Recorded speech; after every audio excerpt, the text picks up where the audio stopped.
God is dead is probably the most famous phrase associated with Friedrich Nietzsche, and also one of the most misunderstood.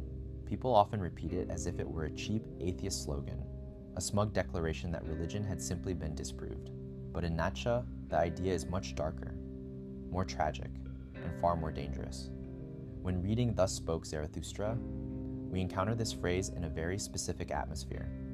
There is an old, devout, morally serious man who still lives in the world of faith, order, and inherited sacred meaning. Zarathustra realizes something terrible. The man does not know that his God is already gone. He still lives as if the old metaphysical structure stands intact, while in truth, it has already collapsed. Zarathustra does not even dare to tell him. That detail matters, because for Nietzsche, God is dead is not mainly a theological statement. It is a civilizational diagnosis. Nietzsche had already developed this idea earlier, especially in the gay science. There the message becomes clearer. European civilization has destroyed the old Christian framework of meaning by its own actions.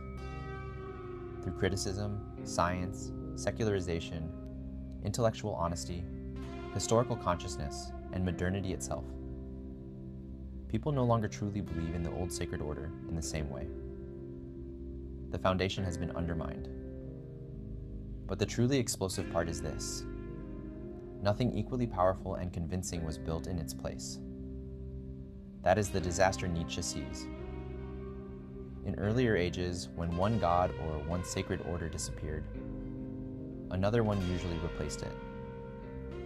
Old pagan structures were broken by new universal religions. New myths emerged, new institutions formed, new values took hold.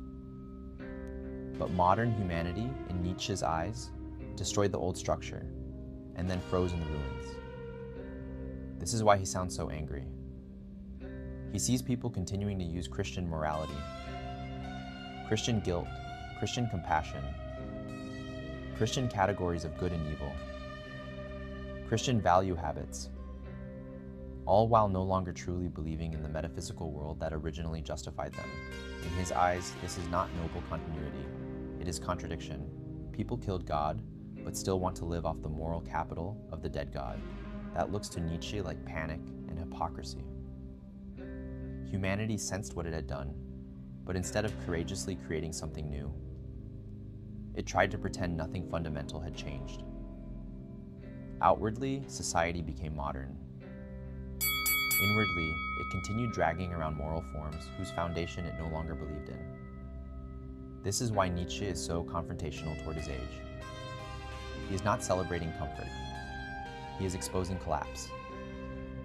And from this collapse comes one of his central concerns: nihilism. If the old highest value is gone, then what now gives meaning, rank, purpose, and direction? If there is no transcendent guarantee, no ready-made sacred order, no cosmic referee, then on what basis does one live? Why choose one value over another? Why not sink into passivity, herd mentality, decadence, pleasure, or brute force? This is where the idea of the new human being begins to appear. Nietzsche does not want a person who simply returns to old dogma out of fear. Nor does he want a shallow skeptic who believes in nothing. He wants a stronger type, a creator of values, a person capable of taking responsibility for meaning in a disenchanted world. Not a passive inheritor, but a co-creator. Not a sheep waiting for shepherds, but someone capable of inner legislation. That is an enormous demand, because creating values is harder than obeying them. It requires strength, discipline, taste, courage, and the capacity to endure freedom without immediately running back into comforting illusions. This is why Nietzsche's thought is so dangerous, as well as so profound. Once the old structure is gone, human beings do not automatically become noble creators. They may also become monsters. And history gave brutal confirmation of that danger. Nietzsche did not live to see the two world wars. Totalitarian experiments, mass ideology, industrialized death, and the collapse of old Europe in the 20th century.